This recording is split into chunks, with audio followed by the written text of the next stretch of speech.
bi nga xamante ne opposition parlementaire bi def nañ ko dafa mel ni jàll na ndax nag ça a donné ki la di le premier ministre yëkkati na ay kàddu itam teg ko seen nodd par rapport ak sur le plan communicationnel bi nga xamante ne peut-être mën nañ ko jàngaat encore ci question d'actualité bu premier ministre. D'abord bu ñu ko jëlee sur le plan de la République le premier ministre coordonne les actions du gouvernement. Le premier ministre est nommé par le président de la République. Le président de la République est élu par le peuple au suffrage universel direct. Le président Bassirou Diomaye Faye a été nommé par les citoyens sénégalais par 54%. Il a nommé le premier ministre Ousmane Sonko. Il a nommé Ousmane Sonko comme premier ministre, chef du gouvernement qui coordonne les actions du gouvernement. Le président de l'Assemblée nationale est élu par le peuple sénégalais par suffrage universel, par suffrage direct. Tey c'est le président de la République du Sénégal, des Sénégalais, qui a envoyé son premier ministre, nommé par le décret, ne ko demal ma Assemblée nationale, nga waxtaanal ma ak député yi nga xamante ne il représente le peuple sénégalais. Parce que pour ma wax ak askan wi en dehors de mes conférences de presse avec la presse, en dehors de mes discours de fin d'année et de 4 avril, su ma bëggee wax ak askan wi Assemblée nationale laay jaar yow laay yónni premier ministre nga dem waxal ma fa waxtaan ak moom si li mu ko yónni ne ko lii laa bëgg a waxal ma fa. Le premier ministre bi mu ñëwee Assemblée il était en face d'abord du peuple sénégalais, à travers les députés qui sont élus par le peuple sénégalais, et le président de l'Assemblée nationale élu par le peuple sénégalais. Le président de la République est une institution. Le président de l'Assemblée nationale est une institution parce que ñoom ñaar ñëpp ay institutions lañu gérer. Palais, Assemblée. Le gouvernement est une institution, mais le premier ministre n'est pas une institution. Du code pénal, du constitution Sénégal. Amul fenn fu ñu bindee le gouvernement. Le premier ministre est une institution. Il n'est pas une institution. Il est nommé par décret, envoyé par le président de la République pour qu'il rencontre les Sénégalais à travers les députés pour expliquer les perspectives et yóbbante bi mu war a wax Sénégalais yi. Donc nañ ko jël ci sens boobu ak ci cadre boobu. Même si le président Bassirou Diomaye Faye nee na am na yéen ak intention def ko un premier ministre super fort, il n'est pas encore un premier ministre super fort parce que gisaguñu texte wala article wala benn kayit buy notifier que ne pouvoir bii laa jël jox ko te tey yàlla suñu borom subhanahu wa taala mooy fal président de la République. Su Bassirou Diomaye Faye le président de la République du Sénégal jëloon 99% ci ay pouvoir jox ko le président de la République, jox ko le premier ministre laa bëgg a wax, taxul le premier ministre dégg turu président, taxul le premier ministre nekk président de la République. Si le président Bassirou Diomaye Faye avait pris 100% de ses pouvoirs jox ko le premier ministre, taxul Sénégalais yi di wax le premier ministre président. Ça aussi il faut faire la part des choses. Donc par rapport à son discours, à sa communication, je crois que il faut avoir benn hauteur quand on s'adresse aux Sénégalais. Hauteur bi may wax mooy les questions de l'heure yi ñuy xaar. Nous sommes dans un monde où on parle de géopolitique qui est tellement élevé que entre les États-Unis et la Chine am na benn contentieux économique bu ci am. Trump nee na chinois yi dañuy fay plus de 100% taxe. 104%. 104% de taxe. Chine nee na ko say produits dootuñu duggati fii te dana ko bloqué. Russie mu ngi contentieux ak Union européenne seen gaz bi ma leen di jox dama koy bloqué. Dem nañ sax ba Ukraine ak Russie xam nga lu andi guerre bi. OTAN Union européenne à travers OTAN ñoo bëgg a taxawal benn base militaire en Ukraine.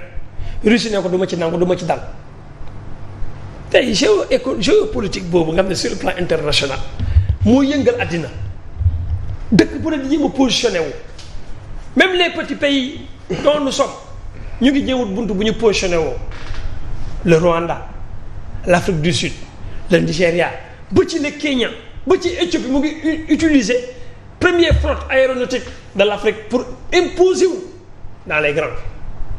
En ce moment lañ war a xaar Sénégal wut pro ndol bu mu introniser boppam ci dans la cour des grands parce que on a été toujours un état pacifique un état de dialogue et on a été toujours état boo xam ne bu àdduna xawee yëngatu rek dañuy yaakaar suñu président de la République ak suñu autorité ñu dugal seen loxo. Le président Macky Sall l'avait fait entre le président ukrainien et Vladimir Poutine bi Vladimir Poutine wax ne damay bloquer blé bi du ñu wati mais Macky Sall moom moo dem waxtaan ak moom ba jeexal waxtaan ak président Ukraine ñu dem même pas 2 jours Poutine président Russie ubbi buntu yi ne léegi dinaa bàyyi mboq mi jàll blé bi jàll ñëwaat mais nag dafa mel ni intérêt bu ñu ci amoon. On a le meilleur gaz un des meilleurs 5 meilleurs gaz du monde on a le pétrole Russie di ci soxla dara parce que tey Sénégal sur le plan géopolitique le Sénégal peut travailler avec l'Union européenne créer benn pipeline boo xam ne day jógee offshore bu Saint-Louis. ñu créer ko mu dem directement. En Europe via le Maroc. su boobaa 7% du gaz bi nga xam ne Russie moom la doon livrer Union européenne Sénégal moo koy livrer Union européenne Russie am na ci contentieux boo xam ne mën na ko régler ak Sénégal. Donc c'est là où on est. C'est là où on est actuellement c'est là où on réfléchit képp kuy politique di waxtaan ci loolu ngay réfléchir et je crois que le premier ministre dafa war a élever le débat boog le président Bassirou Diomaye Faye bu pousser les Sénégalais ñu intéressé wu ci géopolitique boobu mais en dehors de ça on attendait sur le plan géostratégie quand on parle de géostratégie on entend l'économie. Actuellement les pays sont en train de négocier comment faire rebondir leurs économies. Inde da doon béy ceeb di denc. dem na ba am na autosuffisance. xam na ne ceeb bi mu denc boo ko jaawul day yàqu. mu ne xaar ma tasaare ceeb bi ci àdduna bi loolu moo wàññi ceeb bi. mais tey géoéconomie boobu moo ma andi loolu. on parle de géoéconomie on parle des emprunts obligataires le Sénégal a fait 405 milliards d'emprunts ku doon leb si marché UEMOA 150 milliards ñu lebal 405 milliards. xam nga ne am na lu ñuy séntu ci yow parce que am nga garantie gaz ak pétrole bu ñu soxla tey ci loolu la le premier ministre waroon toog di ko waxtaanee ci assemblée dalal xelu Sénégalais yi rassuré leen xamale ne ceeb bi kat wàññeeku na Inde danañ def le tout ba envoyé ay émissaires ci boutique yi ñu fixer des prix tas ko ci boutique yépp par le biais du ministre du commerce ku jaay ceeb lu weesu lii ñu sanctionné la. courant bi ndox mi. Très bien. Environnement au Sénégal bi ñuy dund tali yu bari baaxuñu. boo demee en Mauritanie la diplomatie war na ca wax Mauritanie ñu ngi jël Sénégal yi di toroxal. di leen dugal ci ay cave yoo xamante ne saa waay nit sax waru faa nekk te Mauritanie ak ñun ay bokk lañ te li ma jaaxal ça fait même pas 2 mois la fa le premier ministre jógee pourquoi ñuy toroxal les Sénégalais yi nekk Mauritanie pour carte de séjour. Sénégal ak Mauritanie dafa ko séparé en Turquie les Sénégalais souffrent. On les bastonne dans les rues de la Turquie pour leur carte de séjour boo demee Brésil barki dem rey nañ fa benn Sénégalais ce sont les questions de l'heure yooyu nga xam ne premier ministre ci loolu la war a waxtaanee mais du si pour man du ci ay chroniqueur du ci ay journalistes parce que ñun la suñu biir loolu am na ñu ko war a mën a waxal il n'a pas besoin d'interpeller les chroniqueurs il n'a pas besoin d'interpeller l'opposition au contraire il devrait se soulager que ne opposition bi tàllu ma lijjantiwuma opposition bi dafa maanu ci moom am mutisme ci gouvernement bi jàpp seen jàmm nekk di régler seen business les chroniqueurs d'accord peut-être ku ci ne mun nga am nooy réagir ak nooy chroniquer si ñi dañoo far ñii faruñu je le dis tout le temps journalistes yi dañoo far ñii faruñu mais effacer baatu effacer yàlla rek ko mën yàlla rek subhanahu wa taala mooy effacer parce que yàlla du effacer da lay toxal gis nga bu yàlla di jël bàq ya yàlla bu yéen pour ñu effacer la. président finalement le mot effacé la. le mot effacé ba démb dooguma la démb ab jàlloon ci tooñ moo effacé bi naan dañoo fâché yi di sekk ndax non depuis dem maa ngi koy soog a dund parce que man sama dépassé naa ay cadres yooyu nous ne sommes pas dans ce qui on est en train de voir maintenant plus haut que ça. Avant-hier je l'ai dit ici devant vous samedi.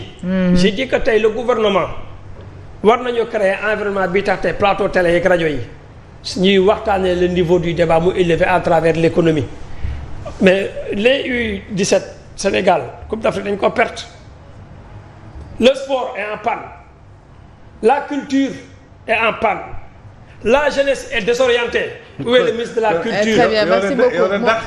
Non dañuy waxtaan parce que yow ñett yi mu yor yëpp parce que ñett yi mu yor yëpp ñu ngi jooy jeunesse baa ngi jooy emploi ak orientation merci beaucoup culture baa ngi jooy sport baa ngi jooy ñaar ba la pêche ñu ngi jooy hier mais à l'Assemblée le ministre de la pêche xam nga def na sax ba naan la moteur xaw ma subvention de la moteur des lapsus la non je sais lapsus la mais bu fekkee tous nos ministres font toujours des lapsus aussi on a un problème donc tey bi ma ko dégloo de muy wax ci affaire moteur gaar yi mais mel ni kuy sax dénigrer ak critiquer pourquoi le président Macky Sall subventionné moteur gaar yi attendez y a un problème je me suis dit c'est quoi le problème donc c'est ça qu'on attend un secteur à problème parce que tey ñu ngi gis sax ñenn ci ñoom ñu ngi on parle de filet monocolant je sais pas il faut qu'on trouve des solutions pour que la pêche artisanale soit prospère pour que ñëpp mun cee dem on parle de maintenant de la diplomatie mais la diplomatie sénégalaise est en train de mu ngi si ngéem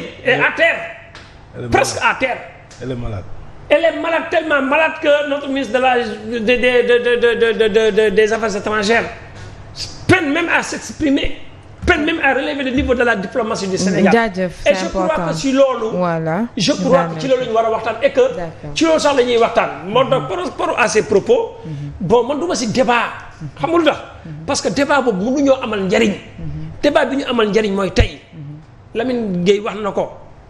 Tabaski. aj Makka gi et cetera donc il faut que l'État prend les devants.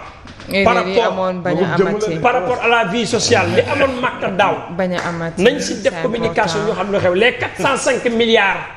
de l'UEMOA bi nga ne moom lañ la barki démb comme emprunt obligataire maa ngi dégg ñuy wax ci réseau yi naan. c'est le Sénégal mobilisation bi trésor moom moo lijjanti lu nu mel c'est national. waaw d'accord damay juum foofu. mais nañ ñu wax waaw 150 milliards yi moo nekkoon emprunt. waaw kay beneen bi ñu waroon def far ñu am 405 milliards fii. voilà ils disent que dañoo cotiser non c'est pas une cotisation il faut que aussi état bi xamal ñu par mesure par devoir de transparence l'état a retrouvé 405 milliards. 5 milliards yi. dañ ne ay investissement la ñu ay investisseurs ñan la. parce que nag mënuñoo dugal suñu compte trésor public 405 milliards xamuñu kan moo ko fa dugal boppam ñu koy tiituroo naan on a mobilisé des fonds de 405 milliards sans savoir qui moo ko fa dugal ak ci ban condition lañuy lebale Sénégal parce que si c'est des bailleurs yoo xam ne c'est des nationalistes même les banques waaw su ma nee les bailleurs kañ mooy tout le monde rek bailleur kañ mooy banque ak mooy homme d'affaires et cetera. merci beaucoup Ibrahima c'est important. nañu leeral nañu état bi leeral 405 milliards yi nga xam ne am nañ ko. très bien récupéré nañ ko ci ay bailleurs yoo xam ne Sénégal lañ ko jëlee. kan moo ko joxe. ban condition lañ ko joxe ak taux de crédit bi lan la wala investissement lañ ko defee pour am lu ñu récupéré ci état bi. conditions yi daal nañ ko mën a leeral je crois que le premier ministre si loolu la war a wax. mais je crois que bu demee bay bàyyi ay chroniqueurs xel. ay journalistes. très bien il a évoqué un point également président très important également ci les réformes yi nga xamante ne lancé nañ ko te itam dina yemb bu yàggul dara bokk na ci accès à l'information est-ce que jotees ci xibaar boobu bu fekkoon ne dina doon lu yomb ndax tey jii dinañu mën a topp ab taskatu xibaar ci li nga xamante ne moo di distribution de fausses nouvelles. waaw moo tax ma ne